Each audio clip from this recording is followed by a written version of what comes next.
Gracias, Pepe, gracias, Rodrigo, gracias, Pilar, por tener la oportunidad de compartir con esta mesa. Amigas, amigos, queridos jóvenes, no hay Estado alguno que prevea su propio aniquilamiento. Casi diría que es una extrapolación de la naturaleza humana. Cuando hablo de Estado, no pierdo de vista que el Estado es un fenómeno complejo en el que el gobierno tiene un papel central. Esto está establecido, aunque fraseado de manera distinta, en prácticamente todas las constituciones occidentales del mundo. Y lo está en la nuestra, lo estuvo en la del 24, lo está en la constitución vigente, en el bien conocido por ustedes artículo 136. Es decir, la constitución se da su propio seguro de vida. Lo traigo a cuento porque el tema delicado al que me referiré enseguida de seguridad interior tiene que ver con la subsistencia del Estado y con quien representa o debería representar los intereses generales, digamos, razonablemente consensuales de los habitantes de cualquier Estado. En consecuencia, desde soluciones totalitarias con algún viso autoritario o soluciones democráticas, todo Estado se da su garantía de subsistencia y reprueba jurídicamente, minusvalora o incluso frena desde el punto de vista jurídico cualquier expresión que lo ponga en entredicho como estructura de poder. En el caso del Estado mexicano, déjenme en un ejercicio de autocrítica decir que el siglo XX, las estructuras de poder se orientaron más hacia las reivindicaciones sociales, hacia la igualdad social, que a la distribución democrática del poder. Más bien fueron fenómenos de fuera y de dentro los que llevaron a las estructuras de poder, a la representación política, a hacer virajes al punto que, empezando por tolerar, siguiendo por admitir y quizás acabando por aceptar con una actitud más abierta, más proactiva, más progresista, más democrática, expresiones disidentes. Lo que digo lo quiero documentar con un solo dato: el establecimiento del delito de disolución social. Es decir, hay de aquel que se atreva, lo estoy diciendo en términos coloquiales, libres, hay de aquel que pueda perturbar el orden público o osar contra la soberanía del Estado mexicano, o preparar una invasión, etcétera, porque ahora lo digo con un poco de sorna, estaría cometiendo delitos de lesa humanidad. Este delito, por fortuna para todos, ha sido un delito derogado, y no se les olvide que el bien jurídico tutelado por este delito es el propio mantenimiento del statu quo. Es decir, el bien jurídico que tutelaron estos delitos, algunos de los cuales, dicho de paso, siguen vigentes aunque atenuados, tiene que ver con el mantenimiento de las estructuras del poder. Y el poder, en el siglo XX, el poder público mexicano se ejerció de manera prácticamente verticalista en el ejercicio del poder de un partido hegemónico prácticamente único, hasta la última cuarta parte del siglo XX, en el que ocurrieron cuestiones importantes, algunas de orden social, que finalmente se tradujeron en reformas importantes a la Constitución. El Estado mexicano, diríamos que por lo entrecomillo, por su propio bien, se dio los mecanismos para su subsistencia y su autocuidado. Y voy con algunas con grandes zancadas a documentar. En 1918, ojo, 18, ¿sí?, un siglo prácticamente, se creó la sección primera de la Secretaría de Gobernación. En 29, y el adjetivo nos dice mucho, se transformó en el Departamento Confidencial. En 39, 10 años después, se creó el de la Oficina de Información Política. Pocos años después, el Departamento de Investigación Política y Social. Al inicio de la Guerra Fría, es decir, después de la Segunda Guerra Mundial, se transformó en Dirección Federal de Seguridad. Este no es un dato menor, dependiendo primero de la Presidencia de la República y enseguida de la Secretaría de Gobernación. Me iré más rápido. En 85 se disuelve la Dirección de Investigación y llamo su atención, y de Seguridad Nacional. Es decir, por primera vez aparece un término que ahora nos resulta familiar y que es parte de lo que estamos analizando esta tarde. Y en 1989 se crea el Centro de Investigación y Seguridad Nacional. Ojo, el mismo nombre que tiene hoy, casi 30 años después. Centro de Investigación y Seguridad Nacional, con un asunto que en una escuela de Derecho y estudiantes de Ciencia Política no es un dato menor, sin una sólida fundamentación jurídica. Ya no dijéramos constitucional, que evidentemente no la tenía, ni siquiera legal. En 2004 se reforma la Constitución para darle al Congreso, por cierto, el más reformado artículo de la Constitución, el 73, para darle al Congreso facultades para legislar en materia de seguridad nacional. Es decir, en 1989 se crea el CISEN y 15 años después se reforma la Constitución para darle facultades al Congreso para legislar en la materia. Y un año después se promulga la Ley de Seguridad Nacional. ¿Qué nos dice? ¿Qué subyace en esta acción o en esta omisión diagonal acción pública, gubernamental, legislativa, de políticas públicas? Que el fenómeno siempre ha existido, que el fenómeno de amenazas a la seguridad nacional, es decir, la amenaza al Estado mismo, ha existido siempre, pero se ha ido sofisticando. Se le ha respondido de manera más o menos eficiente y, a decir verdad, de menos a más en la respuesta institucional legislativa. En síntesis, primero aparece el fenómeno, genera, es decir, nos acucia, nos provoca sarpullido y después legislamos en la materia. La legislación de seguridad nacional data de 2005.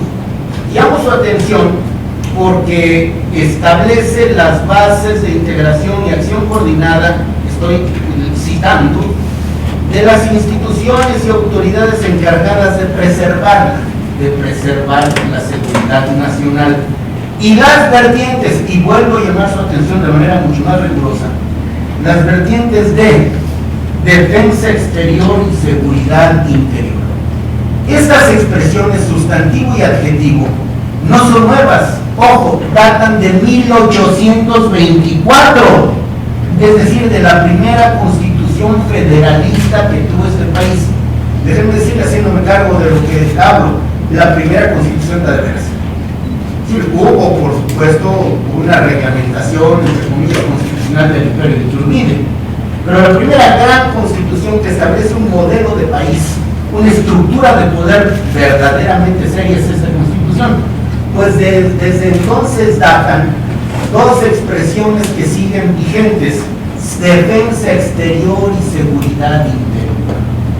En consecuencia, estando el marco jurídico general establecido desde antiguo, es hasta 2004-2005 cuando se expide una ley que en un Estado democrático de derecho es condición sine qua non para que el despliegue de las fuerzas del Estado en asuntos tan delicados como una eventual amenaza a las libertades, por primera vez decía, se regula.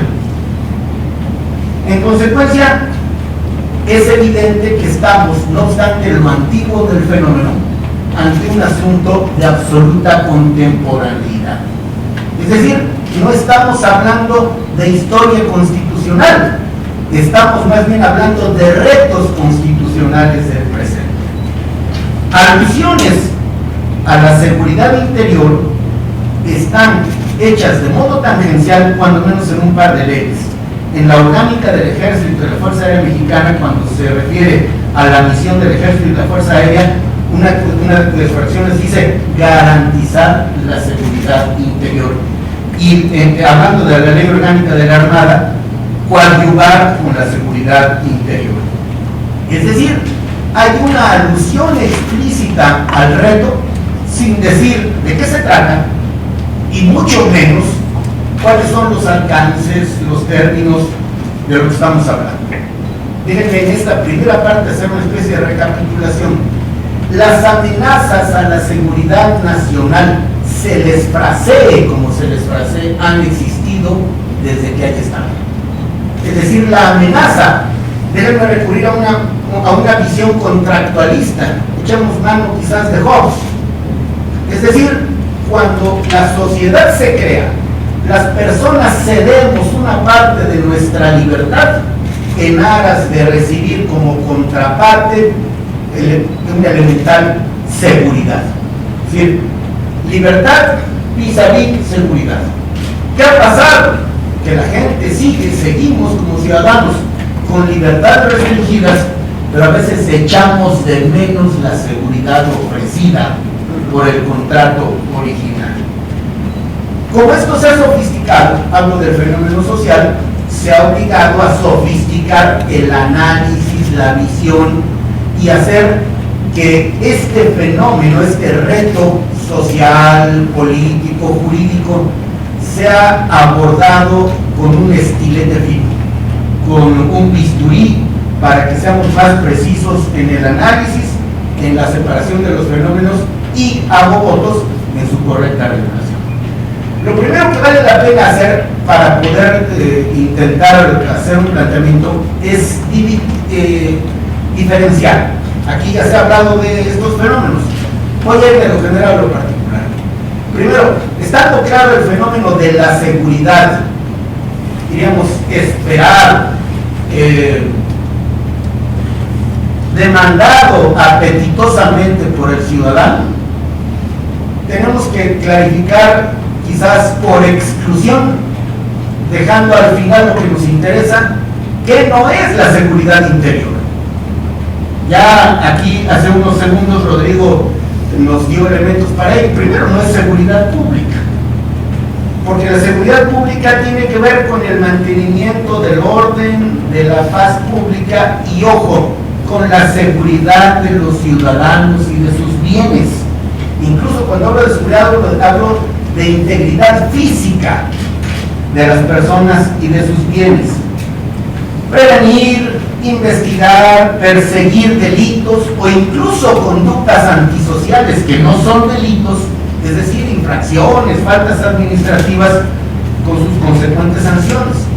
Y, ojo, corresponde servir en materia de seguridad pública lo mismo a la Federación, Policía Federal, Gendarmería, que a los estados, seguridad pública cualquiera que sea su denominación, y la seguridad en principio, porque así lo dice el 115, preventiva a cargo de los municipios.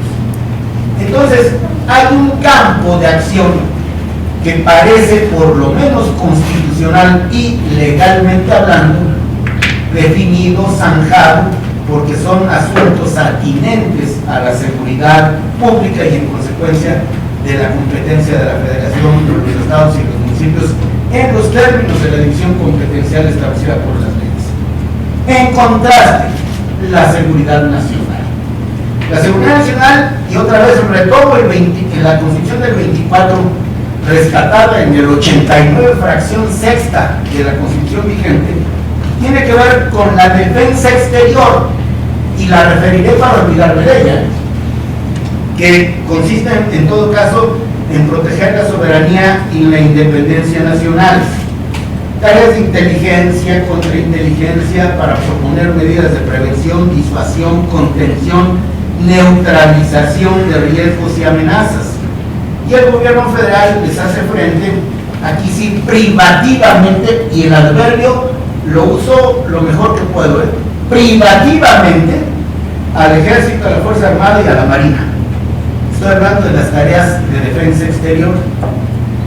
Estas dos vertientes, de las que al menos se hace cargo en términos generales el precepto constitucional, buscan proteger, mantener el orden constitucional, las instituciones del Estado, es decir, la continuidad de las instituciones del Estado y proteger la gobernabilidad democrática. Déjenme hacer brevemente alguna referencia al Estado de Derecho, que en un sistema contemporáneo occidental es una especie de aspiración. Pedro Salazar, el ahora director del Instituto de Jurídicas, dice: hay que distinguir entre el Estado jurídico de derecho, o mejor, el Estado jurídico del Estado de Derecho. Yo no sé si sea del todo cierto o del todo preciso. Es decir, un Estado sometido a la ley, que no es lo mismo que someterse, y aquí es donde hago mi aportación, un Estado democrático de derecho. Es decir, también los regímenes totalitarios tienen un Estado de Derecho y suele ser bien hecho, nada más que lo que tutela es al poder público vis-a-vis el ciudadano. En un Estado democrático de derecho hay compartimentos competenciales, pero lo que se busca proteger es al ciudadano. Pues bien, creo que el reto que tiene la sociedad mexicana contemporánea es proteger a las instituciones, proteger al poder público, sí, desde la óptica de los ciudadanos.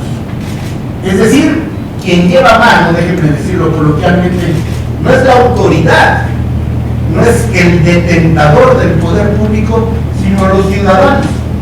Entonces, es importante insistir en la inminente necesidad de proteger al poder público con visión ciudadana para evitar que la indefinición, que la laguna legal acabe haciéndole daño a los ciudadanos. Por eso mi visión de la seguridad interior no es una visión, déjenme llamarlo así, déjenme adjetivarlo, publicista, gobiernista, sino la visión de la seguridad interior desde el ámbito ciudadano. Es decir, ¿cómo hacer para que el ente, el espectro público que estemos protegiendo primordialmente no sea el propio gobierno, sino a los ciudadanos? Déjenme decirlo con una dosis de realismo cinismo, hasta del propio gobierno. Es decir, proteger al gobierno o darle instrumentos al gobierno con visión ciudadana para evitar que se vuelva contra los ciudadanos el propio gobierno.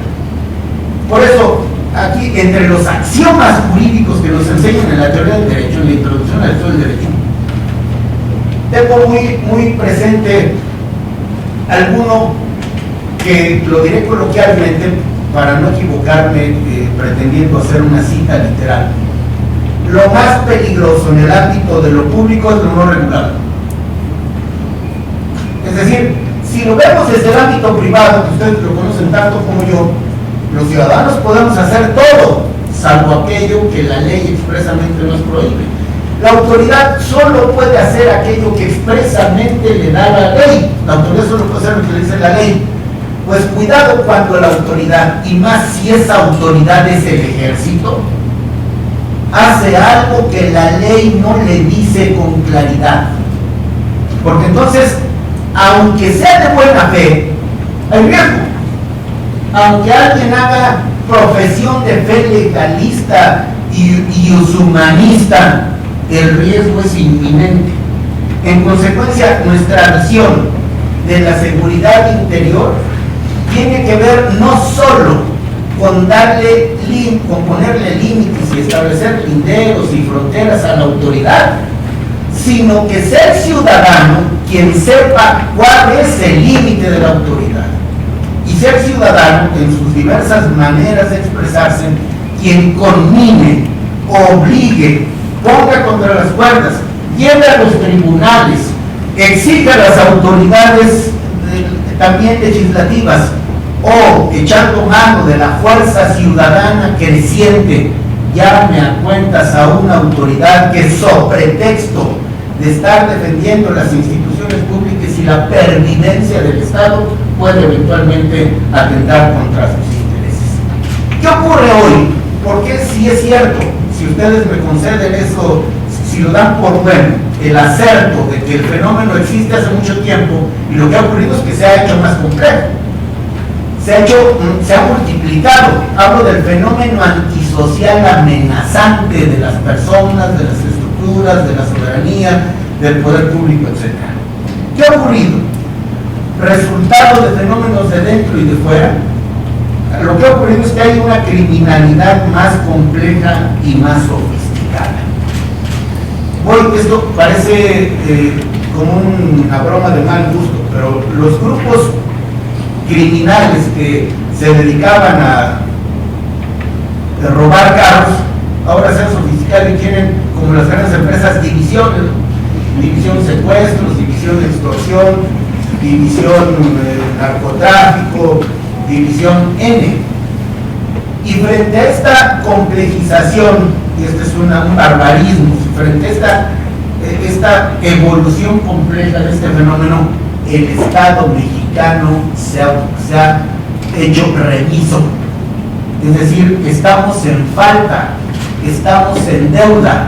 Algo tenemos que hacer, no solo para hacerle frente, sino para tener éxito como representantes de la sociedad y del Estado en su conjunto en esta compleja tarea.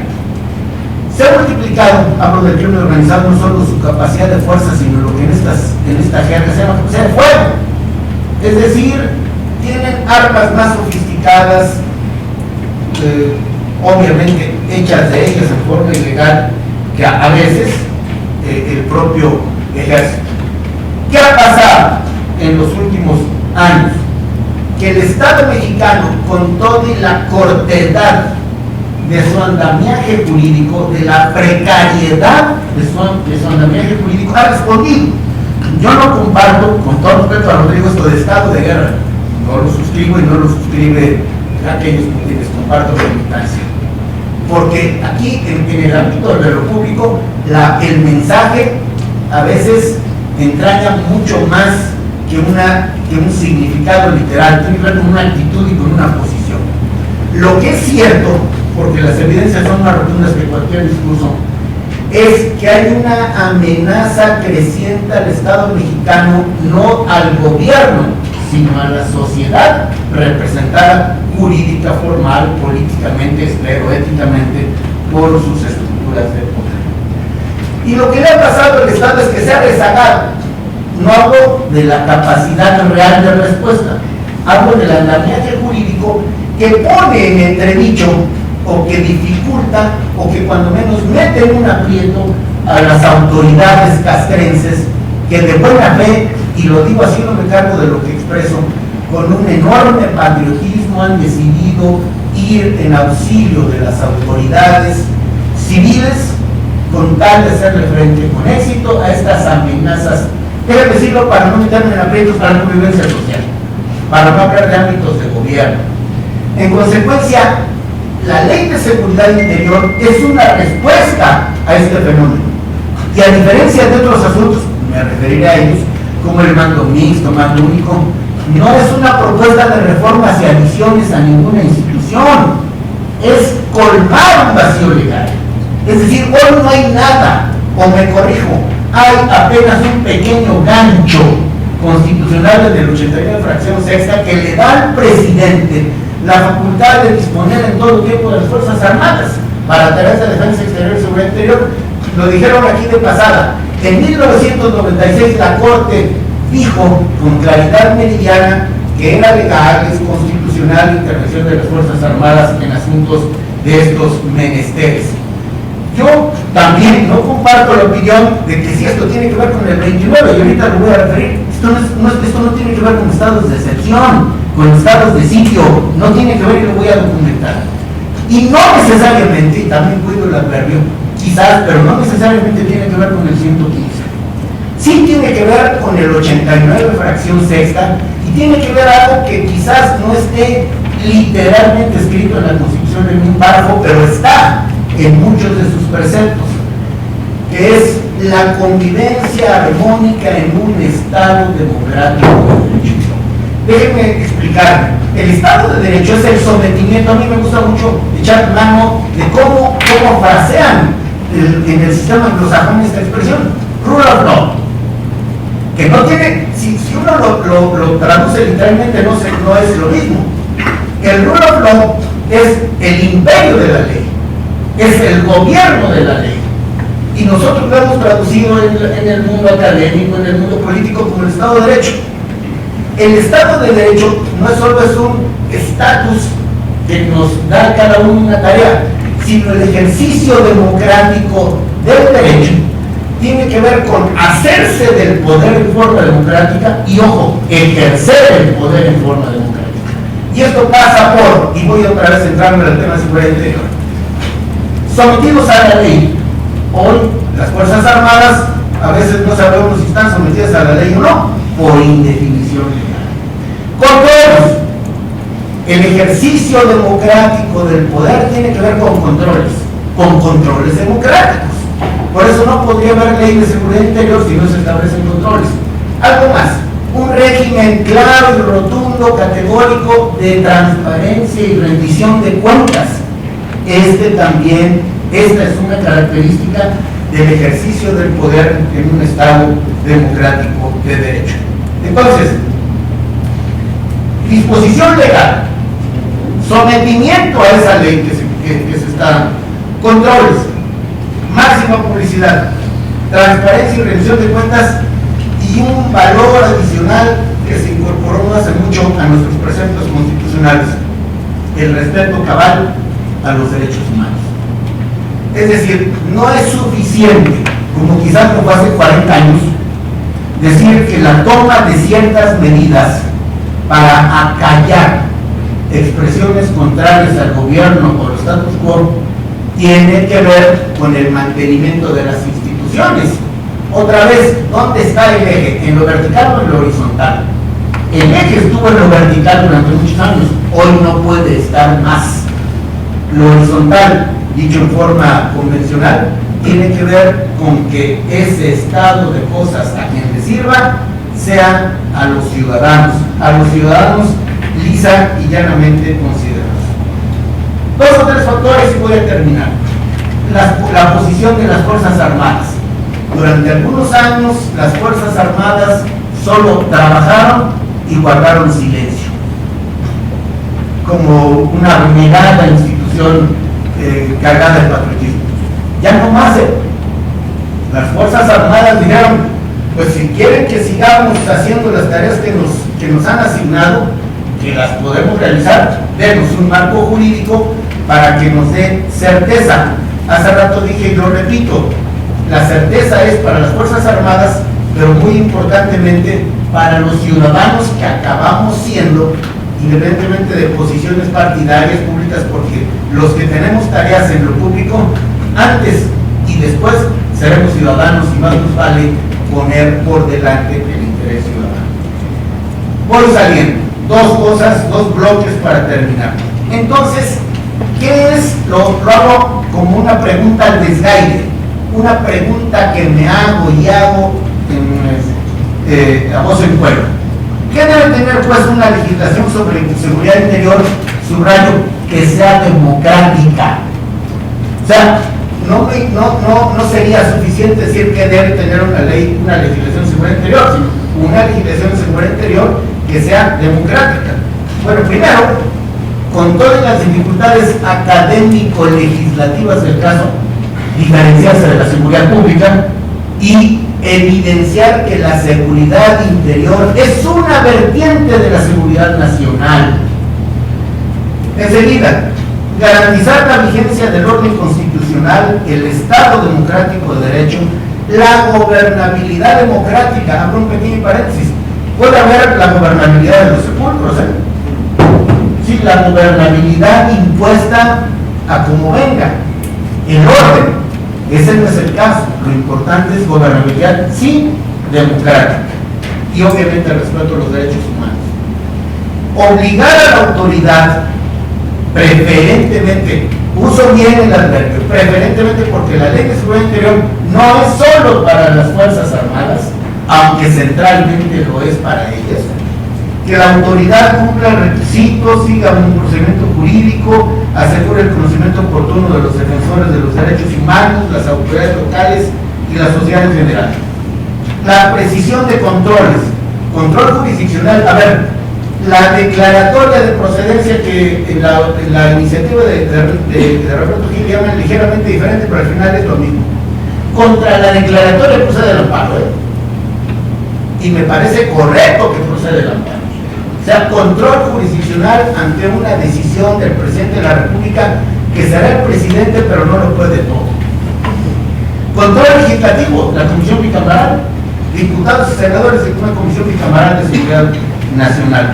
Control político, el control social, el creciente involucramiento de la sociedad en este asunto. Prestar auxilio y protección a los órdenes de gobierno subnacionales frente a riesgos y amenazas. Hay que clarificar las hipótesis de qué son las amenazas, para que no, sobre pretexto de que tal o cual fenómeno, inclusive de carácter político, electoral, de coyuntura, se pueda convertir en un pretexto para hacerle un asunto de seguridad nacional. Eso tiene que estar absolutamente prohibido. Garantizar que los actos de las autoridades, y lo digo por tercera vez por su importancia, se sometan irrestrictamente a los derechos humanos. La declaratoria de la que estoy hablando debe determinar la zona geográfica y la temporalidad, o sea, la intervención de las Fuerzas Armadas o de las Fuerzas Federales, porque eventualmente en acciones de seguridad interior pueden intervenir autoridades de seguridad pública. Entonces, ¿en qué zona geográfica y en qué tiempo? Y un procedimiento que la ley establezca que implique corresponsabilidad de las diversas autoridades. Esto que voy a decir, como se dice en el mundo jurídico, es enunciativo no limitativo. ¿Cuáles son algunas de las cosas que creemos pueden constituir una amenaza a la seguridad interior? El sabotaje, el espionaje, el terrorismo, cuando atente contra la infraestructura de las instituciones nacionales, incluye emergencias y, ojo, desastres naturales. La iniciativa que estamos impulsando incluso prevé estas cuestiones o los efectos de decisiones o acciones antropogénicas, o sea, son resultado, producto de la acción del hombre, deliberada o accidental. Tráfico ilegal de armas de destrucción masiva, actos contra la navegación marítima o aérea. Y ojo con esto, en ningún caso las autoridades de seguridad interior sustituirán a las autoridades de otros órdenes de gobierno. La comisión de delitos, porque algunos han hablado de esto, pues la comisión de delitos está clara en la Constitución, no le toca a esta vertiente del Ejecutivo. Inclusive la tendencia del esquema constitucional es a hacer de la instancia persecutora de delincuentes y investigadores de delitos una instancia autónoma. La Fiscalía, la Procuraduría, cualquiera que sea su nombre final. Y aunque ya lo dije, me importa repetirlo, garantizar que las movilizaciones o la protesta social, las expresiones que tengan motivos político-electoral, bajo ninguna circunstancia sean consideradas como una amenaza a la seguridad nacional. Algunas cosas como pequeñas anotaciones al calce. La declaratoria de protección a la seguridad interior, que debe ser emitida por el presidente, no en forma caprichosa, sino como cualquier acto de autoridad de conformidad con el 16 constitucional, debidamente fundado y motivado, determinará la temporalidad, las autoridades que participen y aquella que coordinará, las amenazas que se atenderá, las entidades federativas o áreas geográficas de aplicación, las acciones que se requerirán a cargo de cada orden de gobierno, las instancias que deben ser notificadas, a decir la CNDH, la Comisión Bicameral, etcétera, y algo que parece ir contra la lógica, más en el mundo académico, definir un objeto por lo que no es. Sí, la lógica nos sugiere definir un objeto por lo que es, pero solo para ayudarme. ¿Qué no es? Porque lo he escuchado y creo que vale la pena hacer aclaraciones, porque las objeciones son: esto es lo que que yo pienso, motivadas entre la mala fe y la ignorancia. El acta patriótica, o es un acta patriótica estilo mexicano, no es así, no restringe derechos humanos ni libertades. Es un estado de excepción. Está en proceso, no sé cuál vaya a ser su destino, una ley reglamentaria del artículo 29 constitucional. Si alguien te dice que pasamos rayando, que la temática, que el objeto jurídico es próximo, es familiar, está cerca de docente, sí, pero desde nuestra visión no se interpolan, es decir, no se sobreponen una con la otra, si bien están cerca. Ojo, no es de vigencia temporal. Si bien es cierto que hay un problema acuciante que en buena medida motiva la expedición de la Ley de Seguridad Interior, esta no es ni en el mundo ideal una ley que cuando el fenómeno se termine la ley deja de tener vigencia. Recuerden ustedes que la naturaleza de las leyes en cuanto a su temporalidad, a su vigencia, es que las leyes son intemporales. Las leyes, y algunos discutimos sobre si la ley de ingresos tiene vigencia determinada, ni esa lo tiene. ¿Qué pasa si en algún año no hay nueva ley de ingresos o ley de ingresos reformada? Que la ley que está en vigor continúa. El presupuesto de egresos, perdón por la acotación, el presupuesto de egresos estrictamente no es una ley. Solo lo expide una de las dos cámaras del Congreso, es decir, no estamos pensando en una ley de vigencia determinada. Hay leyes que se pueden usar más frecuentemente que otras, pero el hecho, ojalá en el mundo ideal, que el fenómeno se reduzca de modo que cada vez se use menos, esto no hace que la ley se tenga que abrogar. Darle más poder al Ejecutivo. El Ejecutivo tiene el enorme reto, más que hacerse de más poder, de ser un eficaz orquestador, de ser un eficaz convocante al poder público estatal y municipal. Prolongar la presencia de la Fuerza Armada. La Fuerza Armada tiene que ser el último recurso e intervenir en forma gradual. Un último comentario de la coyuntura. Está en la Cámara de Diputados una minuta. Recuerden ustedes que una minuta es un documento ya aprobado por la Cámara de origen. Hay un documento en la Cámara de Diputados que ya fue discutido y aprobado en el Senado y que ahora está en la Cámara de Diputados en espera de ser dictaminado. Es una reforma constitucional que responde a una iniciativa presidencial sobre el mando único, que en el procesamiento de Cámara de Diputados evolucionó, devino en mando mixto. La convicción de algunos, la mía, es que no es viable el mando mixto. Pero como este no es el tema, yo creo que vale la pena que discutamos si es viable el mando único o el mando mixto.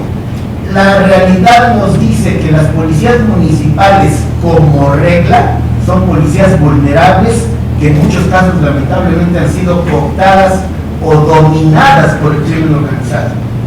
Por eso pensamos en el mando único como alternativa. Pero demos la discusión, y voy a terminar solo con esto. Lo que no nos parece correcto es que la minuta de mando mixto se convierte en un lastre, en un condicionamiento para discutir y eventualmente aprobar la Ley de Seguridad Interior. ¿Son temas emparentados? Por supuesto. ¿Son temas irremediablemente vinculados? Yo creo que no. Yo creo que puede darse, y hago votos porque se dé, la discusión sobre seguridad interior y que paralelamente demos la discusión y el debate sobre mando mixto, pero que una no condicione a la otra.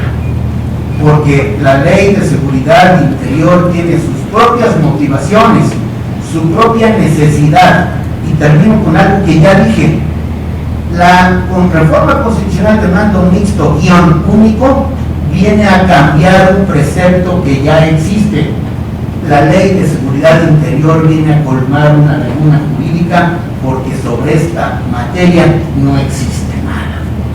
Lo peor para los ciudadanos es que la autoridad, y si la autoridad son las Fuerzas Armadas, tantito más delicado, actúen con una No perdamos la buena fe, ojalá no parezca ingenuo, con una libertad peligrosa. Mejor que las autoridades conozcan sus propios linderos y que los ciudadanos también los conozcamos para que exijamos, sin dejar de reconocer el patriotismo de las Fuerzas Armadas, sepamos y exijamos que no pasen de estas fronteras. Tres valores para terminar que me parece que son los que tenemos que buscar y pugnar porque los consolidemos: la igualdad, no solo jurídica, la justicia y la paz. Me parece que la Ley de Seguridad Interior es un vehículo para conseguirlo. Gracias.